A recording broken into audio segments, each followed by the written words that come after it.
সিনিয়ৰ্ছ আছে খুব এক্টিভ হয় মই বহুত বছৰৰ পৰাই জানো আৰু সেই হিচাপে আজি গড়েশ্বৰৰ বিভিন্ন অনুষ্ঠানবিলাক খুব ভালকৈ গঢ়াটো আমাৰ সকলোৰে দায়িত্ব। এই চাৰ্কল অফিচটো একচুৱেলি বিল্ডিং হ'ব লাগিছিলে ডাঙৰ, কিন্তু ঘৰখন যিহেতু আছে ৰিন'ভেশ্যন কৰিলে হয়, সেইকাৰণে মই কৈছোঁ যে ৰিন'ভেশ্যন কৰি লওক, পিছত এটা মডেল বনাই পেলাই প্ৰত্যেকটো চাৰ্কলটো ভালকৈ বনোৱা হ'ব। ইয়াৰ কাৰণে এইটো ৰিন'ভেশ্যন কৰা হৈছে। মই আশা কৰিছোঁ যে আমাৰ ইয়াত সকলো বিষয়া আৰু চব কৰ্মকৰ্তাসকলে ভালকৈ বহি গড়েশ্বৰ অঞ্চলৰ ৰাইজৰ সেৱা কৰিব পাৰিব। আমাৰ এডমিনিষ্ট্ৰেটিভ ইউনিটবিলাকৰ ভিতৰত চাৰ্কল অফিচটো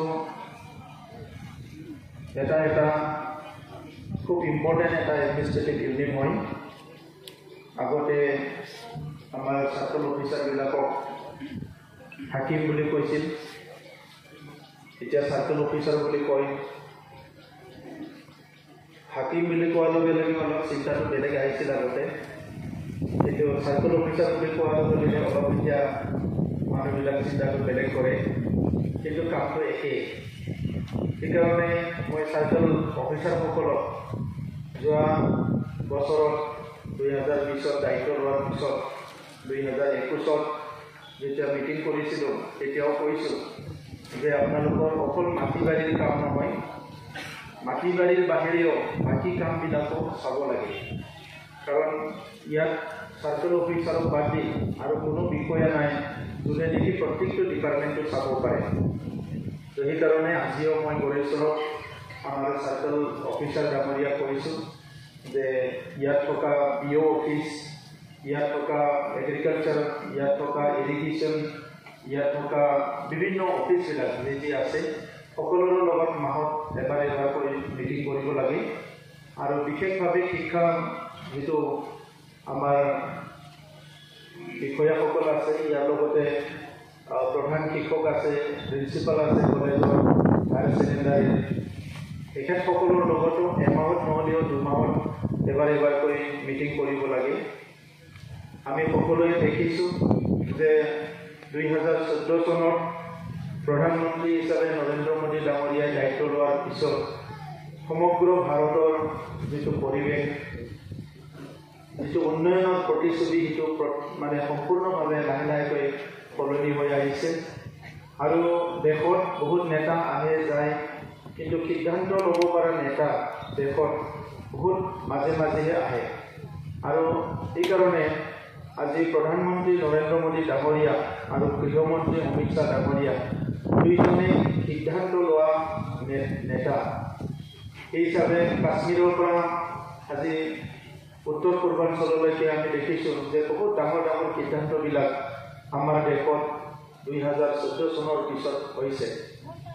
কিছুমানে পজিটিভ এনালাইচিছ কৰিছে, কিছুমানে নেগেটিভ এনালাইচিছ কৰিছে, কিন্তু বাস্তৱ কথাটো যিটো হৈছে, প্ৰধানমন্ত্ৰী নৰেন্দ্ৰ মোদী ডাঙৰীয়াই ভাৰতবৰ্ষখন বিশ্বৰ ভিতৰত এখন শ্ৰেষ্ঠ ৰাষ্ট্ৰ হিচাপে গঢ়িব বিচাৰিছে আৰু একে সময়তে দেশৰ সবচে গৰীব ব্যক্তিজনকক তেখেতে উঠাই লৈ যাব বিচাৰিছে। আৰু তেনেকুৱা নেতাবিলাক মই আপোনালোকক কৈছোঁ যে বহুত কম সময়ৰ কাৰণেহে আহে। ৰাজনীতিত অহাৰ আগতে পণ্ডিত জৱাহৰলাল নেহৰু আমাৰ প্ৰথম প্ৰধানমন্ত্ৰীৰ পৰা নৰেন্দ্ৰ মোদী ডাঙৰীয়ালৈকে যিমানখিনি আমাৰ প্ৰধানমন্ত্ৰী হৈ গ'ল, প্ৰত্যেক ব্যক্তিৰ যি যি কাৰ্য কৰিছিলে ইয়াৰ কিছুমান আৱাজ আৰু কিছুমান ৰেকৰ্ডবিলাক মই অধ্যয়ন কৰিছিলোঁ। আৰু বহুত নেতাবিলাকে বহুত কাম কৰিছে, কিন্তু দেশখন আগুৱাই লৈ যোৱাৰ কাৰণে এতিয়া আপোনালোকে শুনিছে যে 5 ট্ৰিলিয়ন কাণ্ট্ৰি, তেখেতে যোৱা 2 বছৰ আগত কৈছিলে যে ভাৰতবৰ্ষখন 5 ট্ৰিলিয়ন মানে ইকনমিক কাণ্ট্ৰি হ'ব লাগে। এই শব্দবিলাক কোনো শুনা নাছিলে, কিন্তু বহুত বছৰ আগৰ পৰাই পিছত এইবিলাক চলি আছিলে। যিটো ইকনমিক ছুপাৰ পাৱাৰ বুলি কয়, আমেৰিকা, চাইনা, এইবিলাক বহুত ওপৰত গুচি গৈছে। তো ভাৰতবৰ্ষখন সিটো স্কেলত নিবৰ কাৰণে আজি কাম চলি আছে। সো আমি দেশৰ নাগৰিক হিচাপে এই কথাবিলাক অলপ উপলব্ধি কৰি আমাৰো যিটো দৃষ্টিভংগী সেইটো সলনি কৰিব লাগে। আৰু অসমত আজি 2 বছৰ হ'ল ডক্টৰ হিমন্ত বিশ্ব শৰ্মা ডাঙৰীয়া মুখ্যমন্ত্ৰী হোৱা। ইয়াৰ আগতো গোপীনাথ বৰদলৈ ডাঙৰীয়াৰ পৰা বহুত মুখ্যমন্ত্ৰী আপোনালোকে দেখিলে, আমিও দেখিলোঁ কিছু মুখ্যমন্ত্ৰী, আমাৰ জ্যেষ্ঠসকলে বহুত দেখিছে। এই নেতাবিলাকে বহুত নেতা আহে আৰু যায়, কোনো কাম কৰা নাই বুলি কোৱা নাই, চবেই কাম কৰে, কিন্তু কাম কৰাৰ যিটো দ্য ৱে অফ একশ্যন, কাম কৰাৰ যিটো মানে যিটো ডাইৰেকশ্যন সেইটো বহুত বেলেগ বেলেগ হয়। আৰু আজি অসমত ৰাজনৈতিক বুলি ক'লে সেইটো আমি ভাবিছিলোঁ যে MLA জিতে, MP জিতে, চৰকাৰ বনায়, ইয়াৰ পিছত ৰাস্তা বনায়, দলং বনায়, ৰাইজে এপ্লিকেশ্যন দিয়ে, এপ্লিকেশ্যন লয়, এইবিলাক মানে চলি থাকে। কিন্তু আজি কিছু লিমিটত মানে চৰকাৰখন নাই। মুখ্যমন্ত্ৰী ডাঙৰীয়াই সপ্তাহে সপ্তাহে যিটো কেবিনেট পাতিছে, এই কথাবিলাক কোনো ভাবিবই পৰা নাছিলে। মন্ত্ৰীবিলাকক গাৰ্জেন মন্ত্ৰী বনাই দিছে, ডিষ্ট্ৰিক্টে ঘূৰিবলৈ দিছে। আগতে আমি বহুত বছৰৰ মূৰত, বহুত দিনৰ মূৰত কেতিয়াবা এজন মন্ত্ৰী আহিছিল আমাৰ অঞ্চলবিলাকত, এই গড়েশ্বৰবিলাকত, নাওকাটাবিলাকত বা তামোলপুৰবিলাকত মন্ত্ৰী অহা মানে নুশুনে, বহুত দিনৰ মূৰত কেতিয়াবা আহে কোনোবা মন্ত্ৰী। আৰু 2003 চনত BTC গঠন হোৱাৰ পিছততো আৰু নাই, কোনো অহা যোৱাৰ মানে কোনো কথাই নাই। কোনোবা পলিটিকেল মিটিং পাতিলেহে মন্ত্ৰী আহে, নহ'লেতো নাহে। তো যেতিয়া মন্ত্ৰী নাহে তেখেতে অনুভৱ কৰিব নোৱাৰে আচলতে ফিল্ডত কি হৈ আছে। আৰু আজি মুখ্যমন্ত্ৰী ডাঙৰীয়াই প্ৰত্যেকজন মন্ত্ৰীক গাৰ্জেন মন্ত্ৰী জিলাবিলাকত বনাই দি পেলাই যেতিয়া পঠালে, তেখেতসকলে গ'ল, এতিয়া সকলো অনুভৱ কৰিছে যে আমি কাম কৰিব লাগিব, আৰু চবেই কাম কৰিবলৈ আৰম্ভ কৰি দিছে।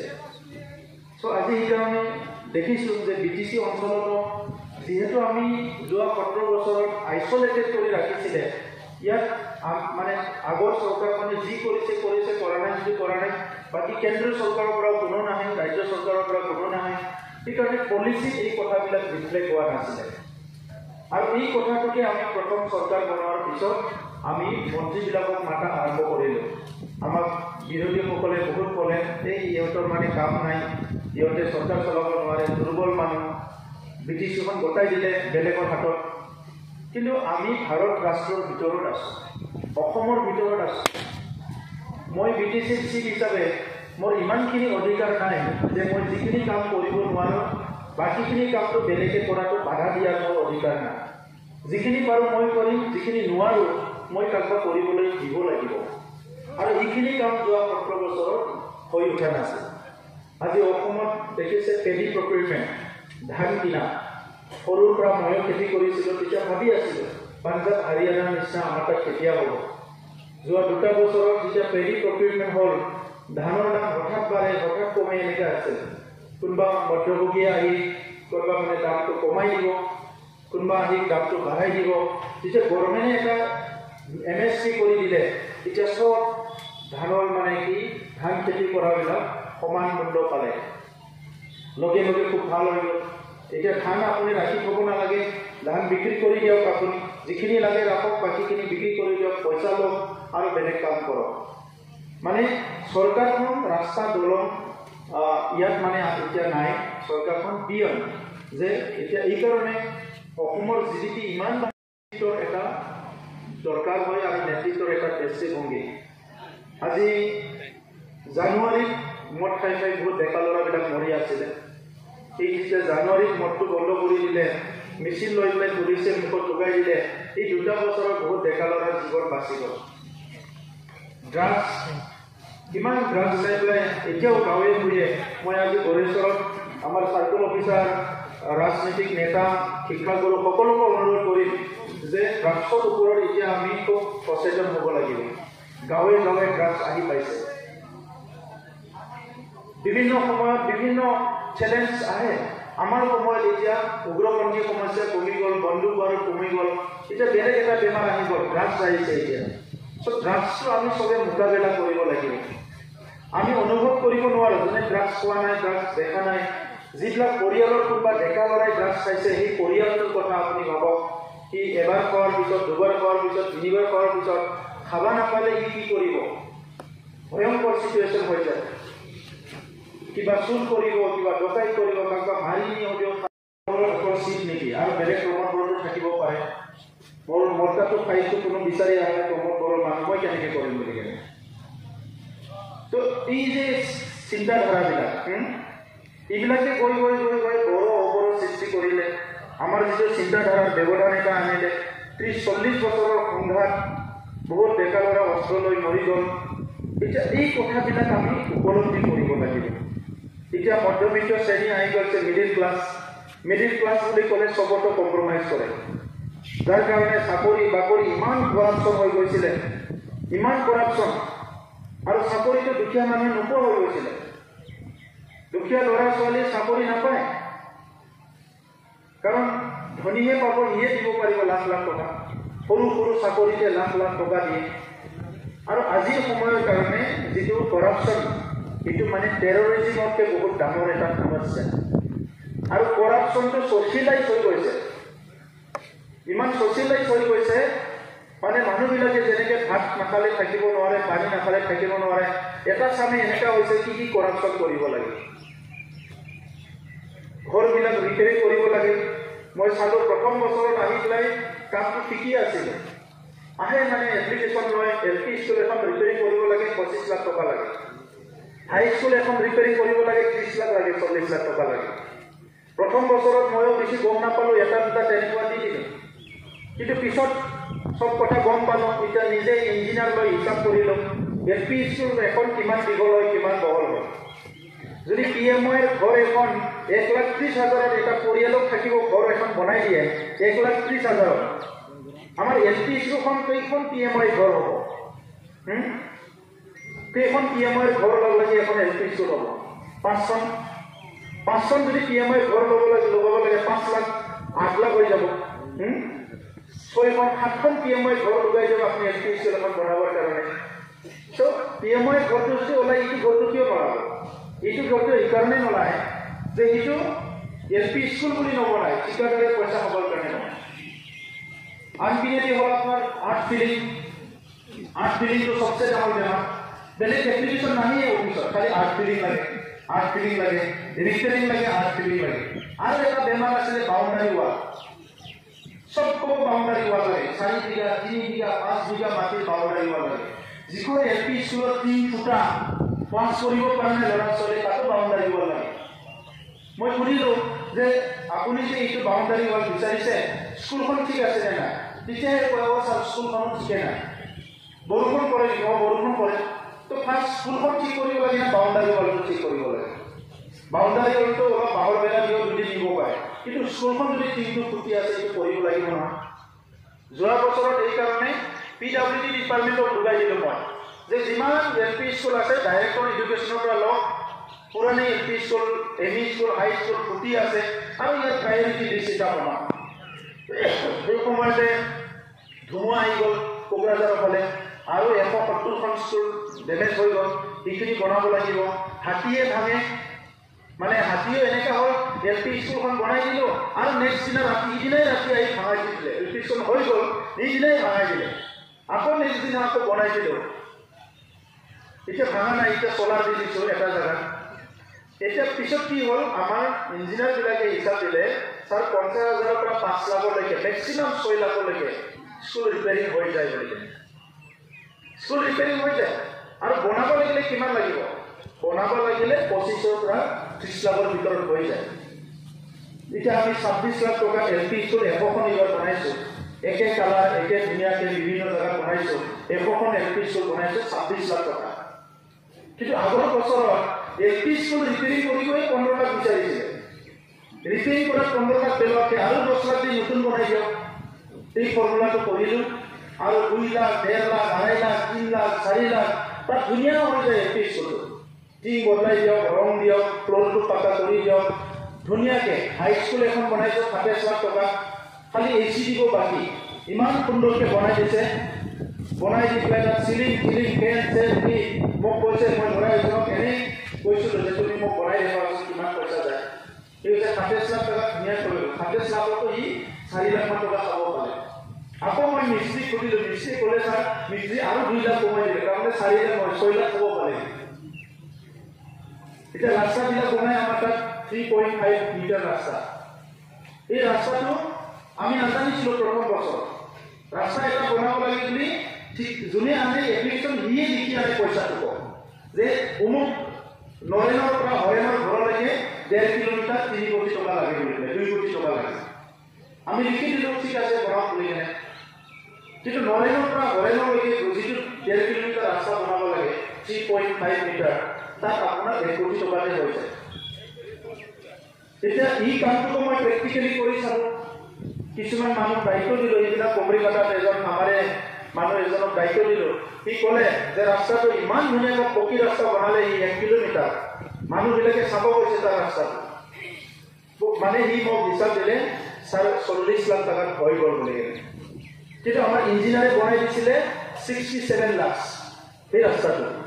67 লাখ বনাই দিছিলে, কিন্তু ৰাস্তাটো হৈ গ'ল 40 লাখ। কিমান পইচা হৈ গ'ল আকৌ? তো সি মানে অলপ ধৰ্মত থকা মানুহ, অলপ পূজাৰী টাইপৰ মানুহ কাৰণে মোক আহি হিচাপটো দিলে যে ছাৰ 40 লাখ টকা হ'ল, এষ্টিমেটত কিমান আছিল, বাকী টকাখিনি কি ক'ব? মই বাকী টকাটো আপোনাৰে কথা, আপুনি কামটো কৰিছে। সি ক'লে নহয় আপুনি কিবা এটা কাম মোক দিয়ক আৰু বুলি ক'লে।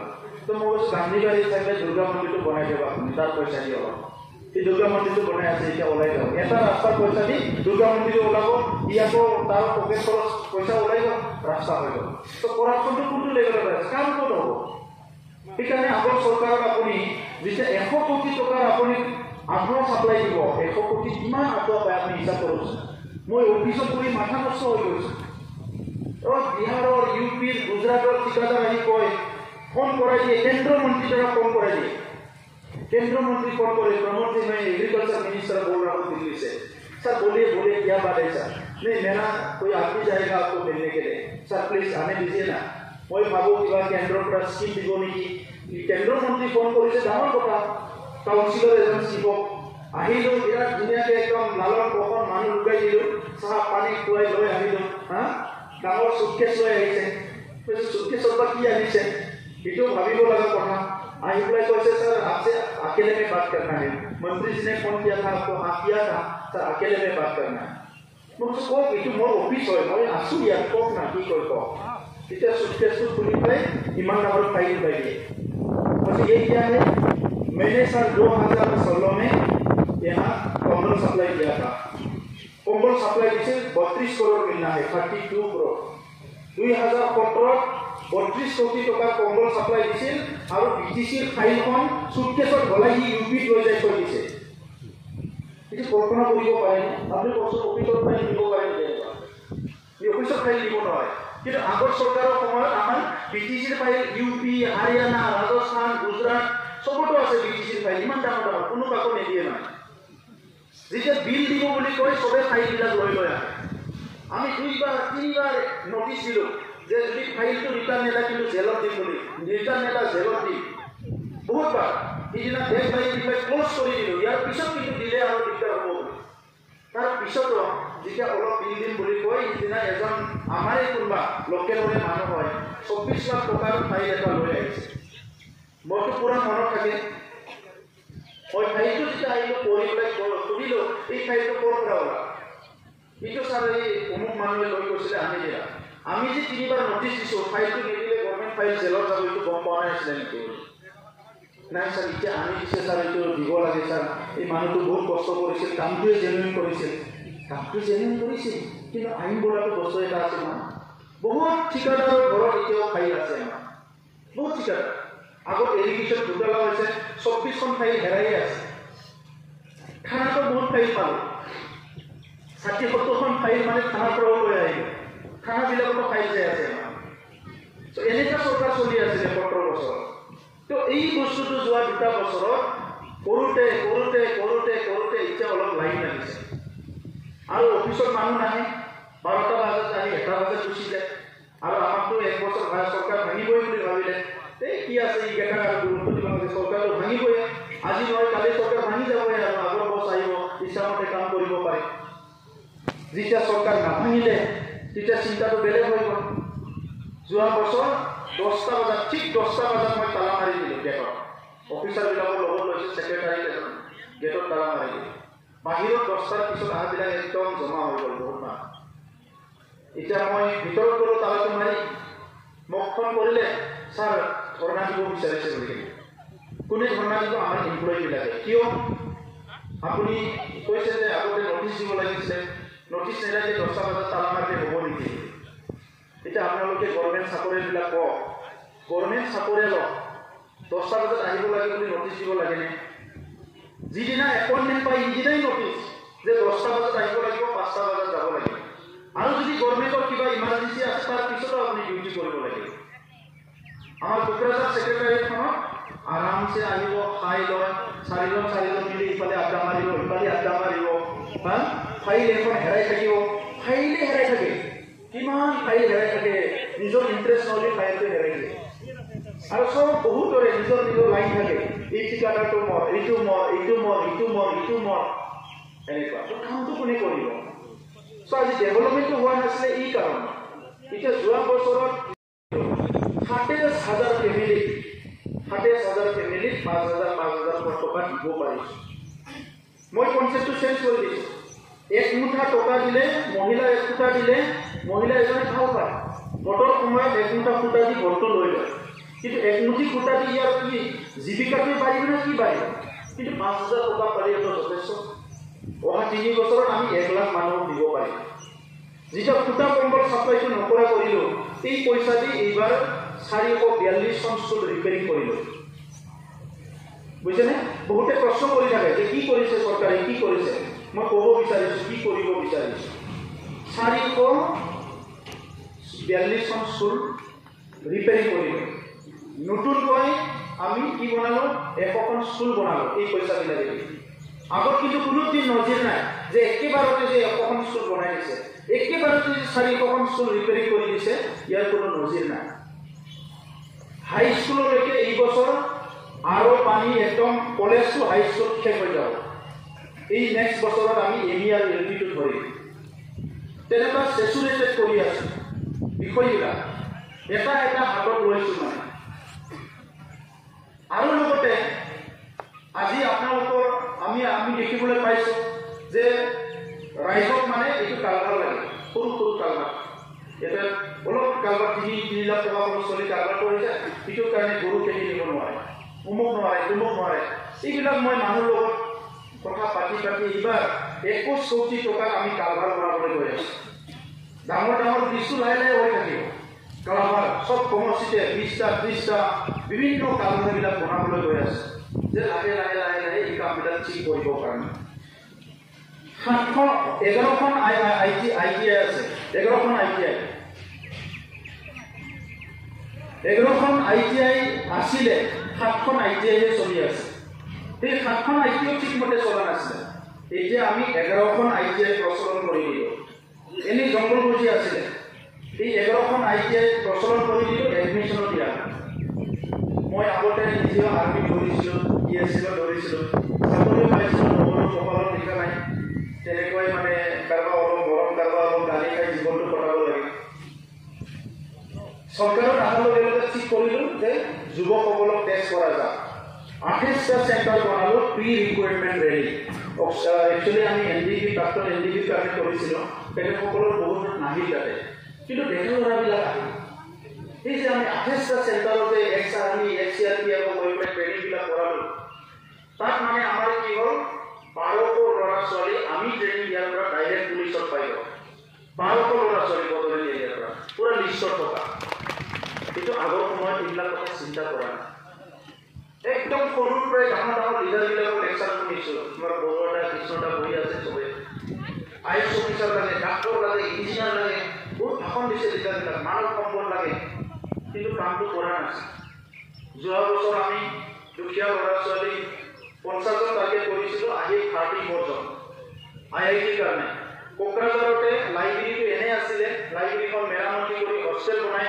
তাতে ৰাখি পঢ়াই আছে ল'ৰা ছোৱালী 34 জন ল'ৰা ছোৱালী 11 মাহ কোচিং কৰি ইহঁতে সিদিনা IITৰ মেইন পাছ কৰিলে 27 জন একেবাৰতে 27 জন IIT আমাৰ পৰা যাব এতিয়া 45,000 টকা লাগে ইহঁতক চব এপ্লাই কৰি দিয়া হ'ব আমাৰ পৰা যোৱা বছৰ ফাৰ্ষ্ট বছৰ হিচাপে এটা অলপ চাওঁ বুলি কেনে এটা IS কোচিং চেণ্টাৰৰ লগত MOU চাইন কৰি পইচা আমি দিম 50 জন ল'ৰা ছোৱালী সিলেক্ট কৰিব ইউপিএসসিৰ কাৰণে আৰু সব জনগোষ্ঠী আছে বড়ো আদিবাসী গুৰ্খা সব জনগোষ্ঠী আছে তাত ৰাজবংশী ৰাভা এই ল'ৰা ছোৱালী দিল্লীত পঠাই দিলো যোৱা বছৰ কোচিং কৰি আছে ইদিনা প্ৰিলিমিনাৰী পৰীক্ষা দিব হলে এসিএস আহিল এসিএস প্ৰিলিমিনাৰী দিবলৈ আহিল 38 জন 38 জনৰ ভিতৰত একেবাৰতে 28 জন এসিএস প্ৰিলিম পাছ কৰিলে আমাৰ একেবাৰতে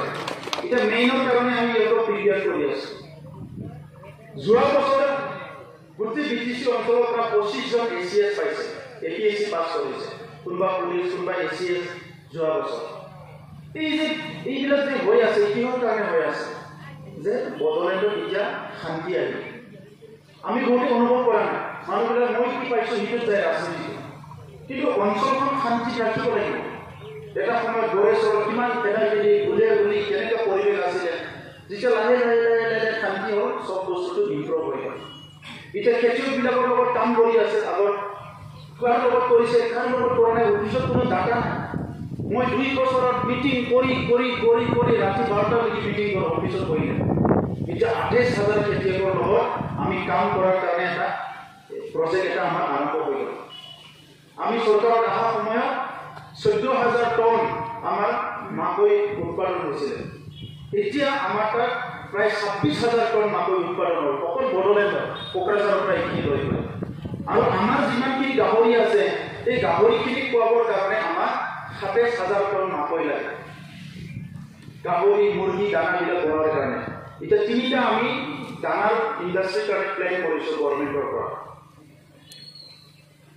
প্ৰায় 3,800 চেল্ফ হেল্প গ্ৰুপক আমি এইবাৰ পইচা দিম অসম চৰকাৰো দি আছে আমি ঠিক কৰিলো যে কোনটো এৰিয়াত লৈ যাম এইখিনি পইচাটো মই কোটা কম্বল দিও হ'ব পাৰিব বহুতে আহি পেলাই কয় ছাৰ এনেকুৱা যদি পইচাবিলাক ভাগাই দি থাকে অলপ যদি নাৰাখে পলিটিক্স কেনেকৈ কৰিব মানে পলিটিক্স মই পইচা দি কৰিম নেকি ৰাইজে ভাল পালে ভোট দিব ৰাইজে ভাল নাপালে 5 বছৰ পিছত গুচি যাম হা ময়ে থাকি থাকিবলৈ বুলি কথা নাই মই কামো কৰিব নোৱাৰো জাগাটো আগুৰি ৰাখো পইচা দি যদি মানুহ ভেলকি বাজি কৰি পলিটিক্স কৰি থাকো মই কিন্তু তাত নাই সেইকাৰণে ঠিক কৰি ল'লো এতিয়া শিক্ষা 99ৰ মাষ্টৰবিলাক কোনোবা থাকিব পাৰে বেয়া নাপাব এপইণ্টমেণ্টটো দিয়া দিনত দুখ লাগিছে কিছুমান বহুতৰে পঢ়াব পৰা কেপাচিটি নাই হাত কপে চকু দি দেখা নাপায় তথাপিতো মানৱতাৰ খাতিৰত 1999 চনৰ পৰা বহুতবাৰ তেখেতসকলৰ পৰা টকা পইচা খাই চাকৰিটো কৰি দিয়া নাছিল আমি 1009 জনক এপইণ্টমেণ্ট দি দিলোঁ 1009 জনক আৰু মই এনচিউ কৰিছোঁ কোনোবা যদি ঘুষ দিয়ে তাকো চাকৰি নিদিওঁ কোনোবা যদি লয় তাকো নিদিওঁ বুলি ঠাণ্ডাটো মাৰি থাকে নহয় যাই পেলাই কৈ গম পালে চাকৰিটো পইচা তোলা আৰম্ভ কৰি দিয়ে টেষ্ট পাছ কৰি যিখিনি বিটিচিত আছিলে তেখেতসকলক 8,000 দৰমহা দি থৈ দিলে আগৰ চৰকাৰে কিন্তু অসমত যিবিলাক টেষ্ট পাছ কৰি চাকৰি পালে তেখেতসকলে 30,000 পায় যদি তেখেতসকলে 30,000 পায় ইয়াতো 30,000 দি লেখাটো মাৰি দিব লাগিছিলে 8,000 দি পেলাই ইহঁতে ইফালেও নাযায় এই তেখেতসকলৰ পৰা আধাতকৈ বেছি এইবাৰ আমি চাকৰি ৰেগুলাৰ কৰি দিলোঁ এই বছৰ BA ট্ৰেইনিং নাই এতিয়া বেছিক ট্ৰেইনিংবিলাকতো নোহোৱা হৈ গৈছে বিল্ডিংবিলাক আছে এতিয়া আমি আজি টেনজি ইউনিভাৰ্চিটিৰ লগত লগ লাগি সব টিচাৰবিলাকক ট্ৰেইনিং কৰাব বিচাৰিছোঁ সব টিচাৰ ট্ৰেইনিং কৰাই দিয়াৰ কাৰণে LP ME হাই স্কুল 1200 জন কাউন্সিলৰ এপইণ্টমেণ্ট দিব বিচাৰিছোঁ অহা 9 তাৰিখে 1200 জন প্ৰত্যেক বিদ্যালয়ত এজন কাউন্সিলৰ থাকিব ল'ৰা ছোৱালীৰ সমস্যাবিলাক চাবৰ কাৰণে এই গোটেই বিষয়টো আমি চাই আছোঁ আজিৰ পৰা আমাৰ বড়োলেণ্ড হেপিনেছ মিছন আৰম্ভ হৈছে হেপিনেছ মিছনটো কি আপোনালোকে সকলোৱে জানে মানুহ আনন্দ আৰু শান্তি এই দুটা বিষয় নহ'লে কোনো থাকিব নোৱাৰে যিমান ধনী হওক যিমান গৰীব হওক ভাত আজি খাবলৈ এসাঁজ ভাত নাই কিন্তু ঘৰত যদি কাজিয়া হয় শান্তি থাকিব নোৱাৰে আৰু এইটো মনটো বেছি হয়তো বহুতে নাজানে কাৰণ সেই পৰিৱেশটো মই পাই আছোঁ যেতিয়া মাক আৰু দেউতাক কাজিয়া লাগে ল'ৰা ছোৱালীয়ে মাকৰ সন্মান দেউতাৰ সন্মান শান্তিটো থাকিব লাগিব গাঁওখনত যেতিয়া হাল্লা হয় কাজিয়া হয় বহুত বেয়া হয় হা সমাজত যেতিয়া কাজিয়া হয় বহুত অৱস্থাটো বেয়া হৈ যায় আৰু আমাৰ 30-40 বছৰ এইটোৱে অৱস্থা আমি অসমীয়াই বড়ো কৈ আছোঁ বড়োই অসমীয়া কৈ আছে হা মুছলিমে কাৰোবাৰ কৈ আছে বঙালীয়ে কাৰোবাৰ কৈ আছে চবেই আমি দেখা লাগিব ই কৰা নাই হা কিন্তু কৰিবতো কোনোবা লাগিব। এইখন আমাৰ দেশ, আমাৰ মাটি, আমাৰ জাগা আহিলে দিব লাগিব। এতিয়া আমি ষ্টাডি কৰি আছো প্ৰত্যেকটো। আজি মাটি ইমানখিনি আইন আছে, ইমানখিনি কেটেগৰী আছে, আমাৰ চাৰ্কল অফিচাৰসকলক লৈ পেলাই আমি মিটিং কৰি আছো। আৰু মোৰ কনচেপ্টটো ক্লিয়াৰ, যিবিলাকে ইয়াৰ জেনুইন মানুহ, বনাফাইড মানুহ, ইয়াৰে নাগৰিক, ইয়াতে থাকিব, ইয়াৰ পৰা ক'তো থাকিবলৈ জাগা নাই, সেই মানুহখিনি মাটি বাৰীবিলাক শেষ কৰিব। আৰু 2 বছৰ অধ্যয়ন কৰি অধ্যয়ন মাত্ৰ কৰা নাই, আমি 2 বছৰত সেইদিনা লেণ্ড মেলা পাতি প্ৰায় 20,000 মানুহৰ মাটিৰ প্ৰব্লেম চল্ভ হৈ গ'ল। 20,000 একেবাৰতে। কিন্তু সেইটো দেখা নাই, কাৰণ আপুনি মংগল অফিচত যোৱা নাই, আপুনি দেখা নাই। তাৰ আগতো আমি প্ৰায় 11,000 মান প্ৰব্লেম চল্ভ কৰিলোঁ, 30,000। আৰু এতিয়া ফৰেষ্টত এই 2 বছৰতে আমি প্ৰায় 9,000 পৰিয়ালক ফৰেষ্ট এৰিয়াৰ মাটি যোৱাকালি 7,000 দিছোঁ, 9,000 প্ৰব্লেম শেষ কৰিছোঁ। আগৰ চৰকাৰত আমি হাজাৰতো নাপায়, কৌৰতো নাপায়। কি কৰি আছিল? আমাৰ ক'ৰবাত বগাজুলিত আহিব ইলেকশ্যনৰ আগত 50টা ভাগাই দিব, ইলেকশ্যনটো দিয়ক বুলি আমি শেষ। 99 মাষ্টৰবিলাকক ইলেকশ্যনৰ আগে আগে অলপ পইচা ওলাই দিব, 50,000 চবকো ভোটটো দিয়ক আৰু শেষ। তেনেকৈ চলি আছে। তো আমাৰ টাৰ্গেটটো হৈছে আৰু 2টা বছৰত খেলিছে, ক'ৰবাত খেলিছে, বেলেগৰ যায় আছে, সেইটো বেলেগ কথা। কিন্তু ধনী ধনী মানুহে 100 বিঘা 200 বিঘা কৰি লাগিছে, তাৰ বিল্ডিঙো আছে, বিজনেছো আছে, চব আছে। সেইখিনি কিন্তু এভেকশ্যনটো কৰিব লাগিব, কোনোবা বেয়া পালিব। আৰু সেইখিনি মাটি এভেকশ্যন কৰি এনে নথওঁ, এই যে লেণ্ডলেছবিলাক আছে তেখেতসকলক সেই মাটিবিলাক দি দিম, যাতে প্ৰত্যেকজনক ভূমি থাকিব পাৰে, নিজৰ ভূমি। খিলঞ্জীয়া মানুহ কিয় ভূমিয়ে নহ'ব? আমি চবে ভূমিপুত্ৰ নিজকে বুলি কওঁ। ভূমিপুত্ৰ যদি ভূমি নাই, পুত্ৰ কেনেকৈ হ'ব ভূমি? চ' এই মিছনবিলাক আমি এতিয়া হাতত লৈছোঁ।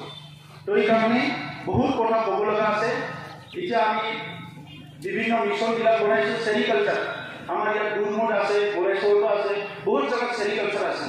হিচাপ কৰি চালোঁ, 2 বছৰত মই মিটিং কৰি ওলালোঁ, প্ৰায় 43,000 হেক্টৰ, একৰ নাই হেক্টৰ, 43,000 হেক্টৰত বড়োলেণ্ডত চেৰি ফাৰ্ম আছে, মানে চুম গছ আছে। বিৰাট ডাঙৰ ইণ্ডাষ্ট্ৰী, লাখ বিঘাত আছে। তো এতিয়া ভাৰতবৰ্ষৰ ডিপাৰ্টমেণ্টৰ অফিচাৰবিলাক আহি পেলাই এতিয়া আমাৰ লগত মিটিং কৰি কৈছে যে ভাৰতবৰ্ষত বড়োলেণ্ডখনে চেৰিকালচাৰৰ হাব বুলি কৈছে, চেৰিকালচাৰ হাব অফ ইণ্ডিয়া। চ' গতিকে এতিয়া প্ৰায় 1400 কোটি টকাৰ আমি প্ৰজেক্ট বনাই আগবাঢ়ি আছোঁ, চেৰিকালচাৰটো আগবাঢ়ি লৈ যাব কাৰণে। প্ৰত্যেক ডিপাৰ্টমেণ্টত আমি সোমাই গৈছোঁ। স্পৰ্টছত আপোনালোকে দেখিলে ISPL পাতিলোঁ। আমাৰ চৰকাৰ 2 বছৰ নহওঁতে আমি সন্তোষ ট্ৰফি এটা পাতি দিলোঁ। সেইটো দেখা পাই এতিয়া আৰু জুলাই মাহত আমাক দিছে ডুৰাণ্ড কাপ। 132 বছৰীয়া এছিয়াৰ চবচে পুৰণা ডুৰাণ্ড কাপ, যিটো আৰ্মিবিলাকে পাতে, য'ত ISL বিলাকে আহে, সেই ডুৰাণ্ড কাপটো আমাক কোকৰাঝাৰত দিছে। আমি পাতিব বিচাৰিছোঁ মানে ডুৰাণ্ড কাপ। আৰু গাঁৱে এডুকেশ্যন আৰু স্পৰ্টছৰ লগত আমি টাই-আপ কৰিব বিচাৰিছোঁ, ল'ৰা ছোৱালী যাতে আকৌ খেলিব পাৰে। কালচাৰ ডিপাৰ্টমেণ্ট আৰু এডুকেশ্যনৰ লগত আমি টাই-আপ কৰিব বিচাৰিছোঁ, কাৰণ আমাৰ তাত বহুত জেগাত সংগীত বিদ্যালয়বিলাক নাই। এতিয়া সংগীতবিলাক থাকিলে ল'ৰা ছোৱালী ব্যস্ত হ'ব। তেতিয়া আৰু মোবাইল টিপি টাইম পাছ কৰা, ড্ৰাগছ খাব পৰা সময় নাই। আমাৰ দিনতো নাছিলে। স্কুলৰ পৰা আহিলোঁ, ভাত খালোঁ, অলপ কিতাপ পঢ়িলোঁ, খেতিত গ'লোঁ, দৌৰা-দৌৰি কৰিলোঁ, অলপ খেলিলোঁ, ভাগৰ লাগি ৰাতি হ'লে আমি পুৰা শুই দিলোঁ। এতিয়াতো এইবিলাক নাই। ল'ৰাবিলাক খেতিত নাযায়, খেলাত নাযায়, কালচাৰত নাযায়, ক'তো নাযায়, এনে থাকি বহুত মানে মিছ ইউজ হৈ আছে। চ' এইকাৰণে সাব ডিভিজন, 10টা সাব ডিভিজন, 10টা আমি সংগীত বিদ্যালয় খুলিবলৈ গৈ আছোঁ, 10টা সাব ডিভিজন। আৰু ৰুৰেল স্পৰ্টছ ষ্টেডিয়ামবিলাক আমি অলপকৈ ডেভেলপ কৰিবলৈ গৈ আছোঁ। চ' এইকাৰণে কোনো এটা কাম এনেকুৱা নাই যিটো নেকি আমি টাচ কৰিব বিচাৰোঁ ক্লিন কৰাৰ কাৰণে। গতিকে আজি অফিচ বন্ধ, কালি আপুনি নটিচ কৰি দিয়ক, গোৰেশ্বৰত যিমান অফিচ আছে চাফা চুফা হ'ব লাগিব। মই বুজি পোৱা নাই, যিখন বিদ্যালয়ে মোক জীৱিকা দিছে, মোৰ ল'ৰা ছোৱালীক পঢ়াবলৈ সুযোগ দিছে, যিখন ব্লক অফিচে মোক জীৱিকা দিছে, চলিবলৈ দিছে, মই আজি 50,000 60,000 দৰমহা পাওঁ, 1,000 টকা খৰচ কৰি, এটা মাহৰ 1,000 টকা খৰচ কৰি, বা এইটো নিজে মোক পকেটৰ পৰা নিদিলেও হয়, এইটো মানে কোনোবা এজন ঠিকাদাৰক কৈ দিলেও হৈ যায়, চাফা কৰি ৰাখিব পাৰে। মকৰা জাল, তামোলৰ পিক, ইমান লেতেৰা অফিচখন, তাৰ কাৰণে অফিচত কৰি ভাল নালাগে, কাম কৰে নাকাম নকৰে, এইবিলাক কথা ভাল নহয়। যিটো মানে আপোনাৰ যিটো অনুষ্ঠানে আপোনাক জীৱিকা দিছে, এই অনুষ্ঠানক ইমান কিয় নেগলেক্ট কৰিছে? ঠিকে ৰাখকচোন, আপোনাৰো নিজৰ ভাল লাগিব।